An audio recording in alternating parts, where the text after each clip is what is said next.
မျိုးသားဒီမိုကရေစီအဖွဲ့ချုပ်ဥက္ကဋ္ဌဒေါ်အောင်ဆန်းစုကြည်ဟာ2008ဖွဲ့စည်းပုံအခြေခံဥပဒေကို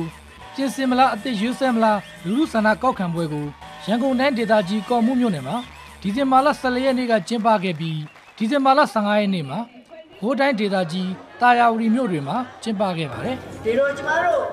ဒီပါတီတစ်ခုအနေနဲ့20ကျော်ရှောက်ခဲ့တဲ့လမ်းမှာဆိုလို့ရှိရင်လည်းအဖို့အချက်တွေအများကြီးရှိခဲ့ပါတယ်အဲ့ဒီနှစ်ပွဲစလုံးမှာ NLD ပြည်သူ့လွှတ်တော်ကိုယ်စားလှယ်ဦးဝင်းမြင့်နဲ့2008ဖွဲ့စည်းပုံပြင်ဆင်ရေးအဖွဲ့ဝင်ဦးထေးဦးတို့က2008ဖွဲ့စည်းပုံအခြေခံဥပဒေရဲ့ရှေ့နောက်မညီညွတ်တာတွေဒီမိုကရေစီစနစ်နဲ့မကိုက်ညီတာတွေကိုရှင်းပြခဲ့ပါတယ်။ကော်မှုမြို့နယ်အဖျောက်ကျေးရွာမှာကျင်းပတဲ့လူလူတဘောထားကောက်ခံပွဲနဲ့တာယာဝတီမြို့ပွဲတွေမှာဦးထေးဦးနဲ့ပြည်သူ့လွှတ်တော်ကိုယ်စားလှယ်ဦးဝင်းမြင့်ကဒေါ်အောင်ဆန်းစုကြည်သမ္မတဖြစ်ပိုင်ခွင့်ကိုတားမြစ်ထားတဲ့ပုံမှန်တွေ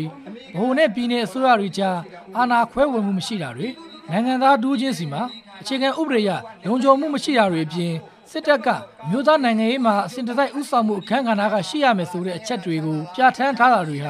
ာဒီမိုကရေစီစနစ်နဲ့မကိုက်ညီဘူးလို့ရှင်းပြခဲ့ပါတယ်။2008ဖွဲ့စည်းပုံအခြေခံဥပဒေပုံမှန်20မှာတိုင်းပြည်အရေးပေါ်ကာလမှာသမ္မတကကာကွယ်ဦးစီးချက်ကိုအာဏာလွှဲပြောင်းပေးအပ်နိုင်တဲ့ဆိုတဲ့အချက်ဟာဒီမိုကရေစီစနစ်ကိုချိုးဖောက်တာဖြစ်ကြောင်းပြည်သူ့လွှတ်တော်ကိုယ်စားလှယ်ဦးဝင်းမြင့်ကကော်မှုမြို့နယ်လူထုဆန္ဒကောက်ခံပွဲမှာအခုလိုပြောပါတယ်ဒီမိုကရေစီမှာဘိုးပြုတာပြည်သူလူထုပဲဘိုးပြုပါအခုပြည်သူလူထုကမဲပေးရွေးကောက်တင်မြှောက်ထားတဲ့ပြည်အောင်စုလွှတ်တော်မှာရှိတဲ့ပြည်သူလွှတ်တော်ပြည်အောင်စုလွှတ်တော်ကိုယ်စားလှယ်တွေအသီးသီးရှိပါရဲ့နဲ့ဒီရဲ့ဒီပြုချက်ဒီရဲ့ဆန္ဒတော်တာဒီရဲ့ဆုံးဖြတ်ချက်ကိုမရယူရဲနဲ့သမ္မတကနေပြီးတော့ကာကွယ်ရေးချုပ်ကိုနိုင်ငံတော်အာဏာလွှဲသမ္မတပြည်အောင်စုလွှတ်တော်အရေးပေါ်စီဝေးဖို့ကျွန်တော်တို့စီရင်ခံလာပဲတင်မယ်ဆိုတာက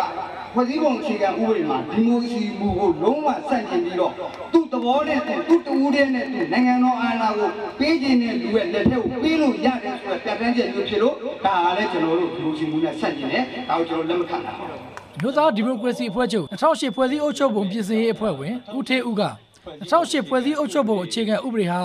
ပြည်သူကိုလှည့်စားထားတဲ့အချက်တွေထည့်သွင်းထားတဲ့အတွက်ပြင်ဆင်နိုင်ခြင်းမရှိပါက1988ခုနှစ်ကစပြီးပြည်သူတွေအနစ်နာခံကြိုးပမ်းခဲ့ရတဲ့ဒီမိုကရေစီနိုင်ငံဆိုတာဖြစ်လာတော့မှာမဟုတ်ကြောင်းပြောဆိုသွားပါတယ်2008ဖွဲ့စည်းပုံအခြေခံဥပဒေကြီးကိုဒီအတိုင်းသာဆက်ပြီးကျွန်တော်တို့နိုင်ငံမှာကျင့်သုံးကြမယ်ဆိုရင်1988ခုနှစ်ကနေပြီးတော့ဒီနေ့အထိကျောင်းသားတွေရဟန်းတွေပြည်သူတွေကျွန်တော်တို့အသက်တွေပေးတယ်အနာတွေခံတယ်ဘဝတွေအပြတ်ခံပြီးတော့ရည်မှန်းရုန်းကန်ခဲ့တဲ့ဒီမိုကရေစီနိုင်ငံကြီးလည်းမဖြစ်နိုင်ပါဘူးဒီဇင်ဘာလ15ရက်နေ့ကပဲခူးတိုင်းတာယာဝတီမြို့မှာမြို့သားဒီမိုကရေစီအဖွဲ့ချုပ်ဥက္ကဋ္ဌဒေါ်အောင်ဆန်းစုကြည်ဟာ NLD နာယကဦးတင်ဦး2008ဖွဲ့စည်းပုံပြင်ဆင်ရေးအဖွဲ့ဝင်ဦးထေးဦးနဲ့ပြည်သူ့လွှတ်တော်ကိုယ်စားလှယ်ဦးဝင်းမြင့်တို့နဲ့အတူတက်ရောက်လာတဲ့ပြည်သက်2000ကျော်ကိုဟောပြောခဲ့ကြပါတယ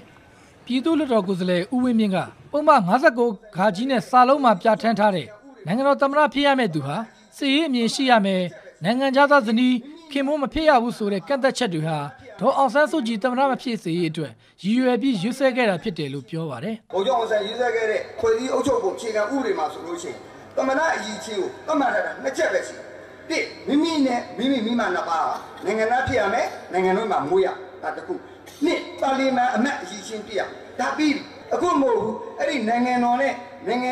င်ငံသားတွေရဲ့ဟလာအမျိုးသားအကျိုးစီးပွားအတွက်ရည်ရှိတိုင်းပြည်ဖွံ့ဖြိုးတိုးတက်ဖို့အတွက်ဆောင်ရွက်နိုင်မဲ့ပုဂ္ဂိုလ်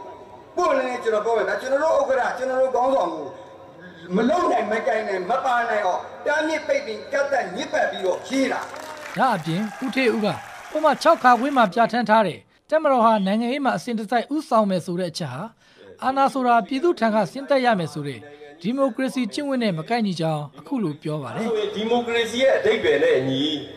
ပြည်သူလူထုရဲ့အာဏာတွေဟာဒီနိုင်ငံမှာဥဆောင်ရမယ်ပြည်သူလူထုရဲ့အာဏာတွေဟာဒီနိုင်ငံမှာ